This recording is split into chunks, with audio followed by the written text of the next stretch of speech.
Tennessee takes on the UTEP Miners this weekend. We've been waiting all season, but now Tennessee finally has a chance to legally beat Miners.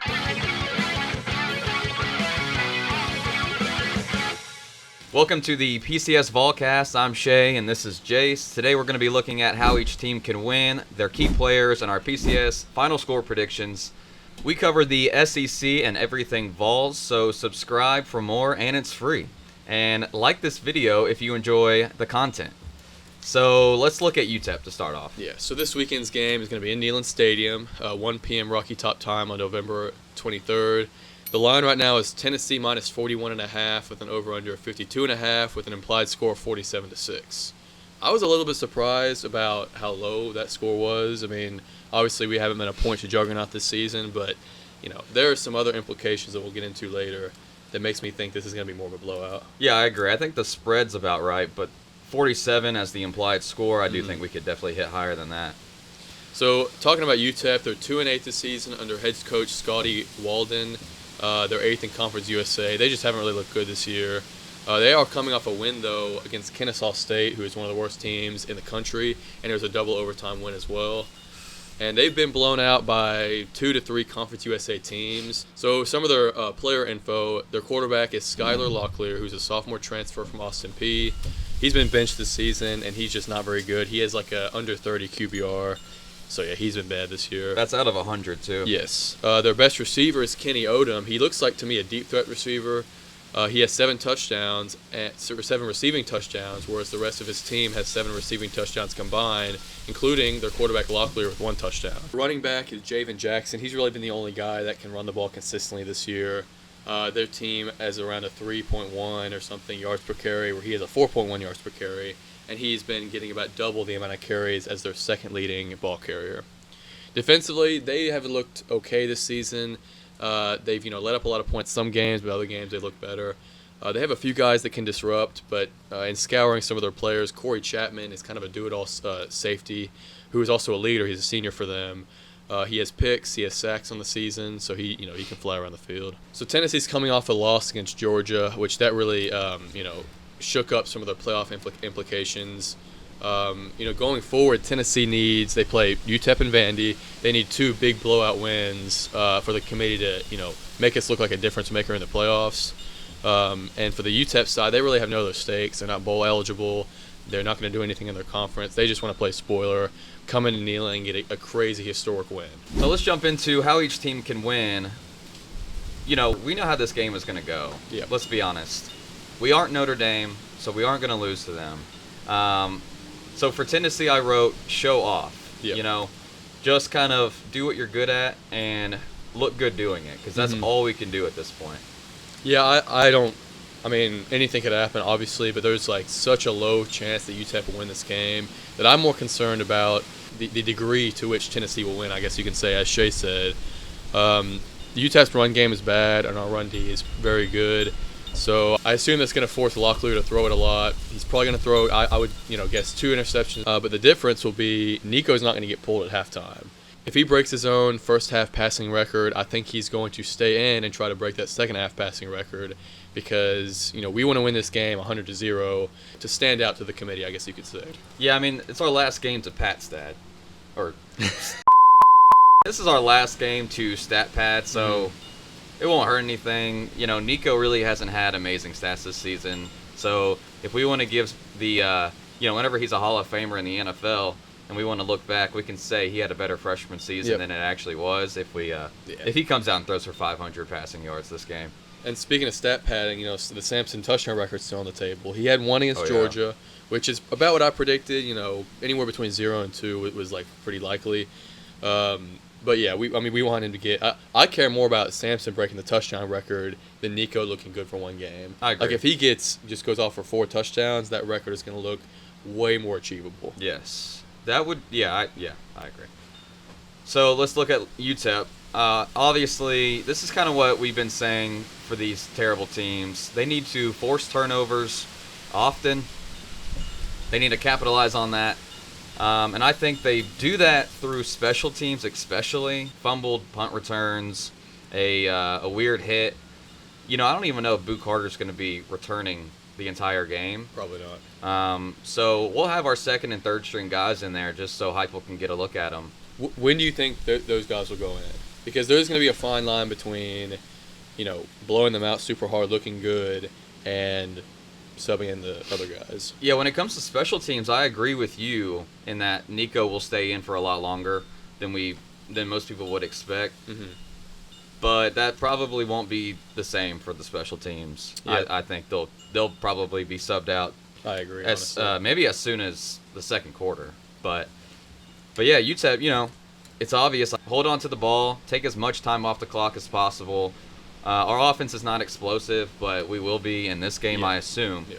So hold the ball as long as possible. You can't have any turnovers whatsoever. Mm-mm. You just got to be capitalizing and forcing forced errors. Yeah. So it's the same with every bad team that's a huge underdog in pretty much every scenario. Like, they have to get some juice in their run game. Locklear has to be special. Tennessee has to screw up special teams, just everything like we've been saying. However, I don't even think them winning is a big possibility. So I think the most important thing, as Shea said, was the pace of the game. This game starts at 1 p.m. I think that UTEP's gonna run the clock out as much as possible, try to get out of here by 3:30, and just not make it look as bad as it could be. Right. So yeah, I think that they're gonna, as you said, hold the ball a lot, try to run it whenever they can, and just try to not be mistake prone. Because if you're a coach, that's important. Just have your guys play consistent football, even if it's not the best against a really good team. Yeah, if I'm the UTEP coach, I kind of just want my boys to go out there and, I don't know, just try play their with best. their heart and be smart. You want to see them execute a game plan that you set, which is holding the ball and not making mistakes. Yeah. That's the best you can ask for. So looking at the key players, I'm going to start with Dylan Sampson. Not to see his performance, but literally just to see him get 4 touchdowns in this game. I think that would be really helpful for him to reach that SEC touchdown record. Let's say he gets 4 here. He's going to be sitting at 25. And then he's got 2 games after that to get 2 touchdowns in each game. I mean, that shouldn't be... it'll be difficult, but it's doable. He's been doing it all season. Vandy has a not so great run defense. He could get probably at least 2 in that one, and then the postseason will be a question mark. But yeah, and I 100% agree with you about Sampson being a key player. Personally, I'm biased. Whatever, I want to see him break that record. Yeah. In terms of the national implications, I think that it is more important for Nico to have a good game, because he and our receivers have been a question mark in the national media. Everyone knows that Dylan Sampson is an amazing player, and if Nico and the receivers can have a good end to the season, that will plant the seed in the committee's head to maybe put us in, right? Yeah, true. Yeah, I had the exact same thing. I said, I want to see the receivers get open in this game. I just want to see them have clean, solid routes, no drops. Mm-hmm. Yeah, no drops is huge. Just look good out there. And same with Nico. I assume we're going to chuck the ball down around 5 times this game, if not. Probably early, too. We'll see that at the beginning of the game. Early and often, and that ties in with the receivers. Be open. I assume they would be. Mm-hmm. I don't assume that they'd catch it. And I also don't assume that Nico will throw it accurately. So that's what I want to see. I just want to see them just play efficiently is all I'm asking for. Yeah, I had the same thing. I literally wrote everyone's ability to play coherent football. Yeah. We need to look like a top 10 pretty much team in this game. Your opponent doesn't matter. If you want to impress, you have to play impressively, right? Yeah. So we have to look like a top 10 team in this game, and probably against Vandy too. I also said Heupel, because the way that he calls this game is going to, that could change how much we score by 14 points or 10 points or something. And every point matters at this point in the season. Right. Lastly, I said I want to see better defense from the linebackers.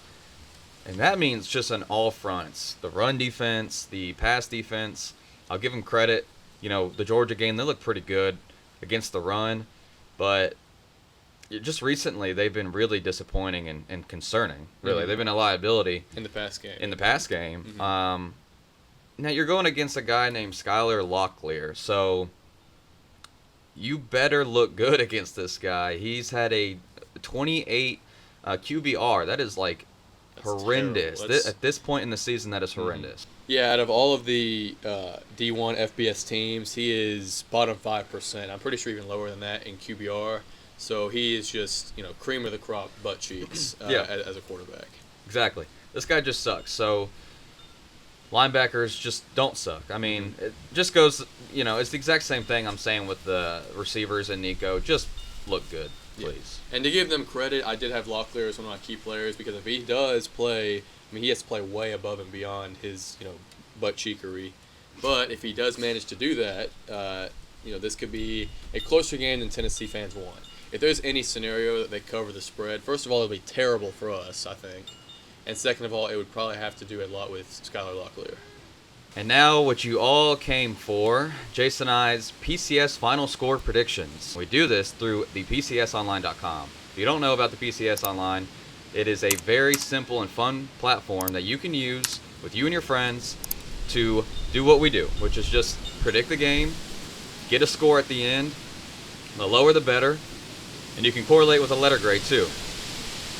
See if you're just better at it than your friends. I mean, it's a good time. We've been doing it all season. We got a giant score from, the whole season. We've got our best games that we predicted, our worst games. It's been a lot of fun. You guys should try it too. And it's free. Yeah, we're coming off pretty much our best predicting of the season, the past 2 games, especially the second half of the season as a whole.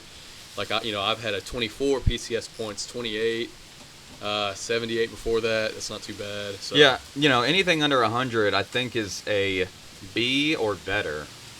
You get around 120 or so, you're looking at B minus C range. So we've been pretty good on average around the hundreds, but we've had some highs and lows. Yep. My ultra low, I think, was the Chattanooga game. All right. I literally predicted like 42-24 or something, and never again, ever. Yeah. And after that, I think Kent State, I didn't learn my lesson, and I still predicted a high score from Kent State. So this is me reflecting that I learned from my mistakes, and I have Tennessee winning 52-0. Okay, that's fair. Nothing is bold. I feel like it's a 60-minute game. With the way that we're going to try to be as dominant as we can. And yeah, my worst was Oklahoma. I think I agree with what you were saying, but I also just think that we know our team better now. And, situationally, we know what's going to happen. We know that we're going to try our hardest to absolutely obliterate them. Yep. Which is why I have 63-3 Tennessee. Yeah, I definitely feel like they could get a field goal in there at some point. The reason I didn't want to go above 52 is because we take our foot off the gas after halftime consistently. Now, that goes against what we were saying earlier about Nico stat padding, but I don't know. I feel like I'm kind of meeting in the middle between 70 and 45, and I'm going for the lower end at 52. I have 9 touchdowns in my prediction. Oh, wow. So I have 4 Sampson touchdowns. Oh, true, yeah. I'll give Nico 3, so that's 7, and then 2 more to the running backs. Right, we'll get like a tight end rushing touchdown, and like Bishop or Peyton Lewis. Yeah. But yeah, again, you can do the exact same thing at the PCSonline.com. Give it a try. It's a lot of fun. As I said earlier, Jason and I cover the SEC and everything Vols, so subscribe for more content like this. If you enjoyed this video, please leave us a like and comment what your prediction is and what you think about this game. Again, this has been the PCS Volcast. I'm Shea. This is Jace. Go Vols! Go Vols!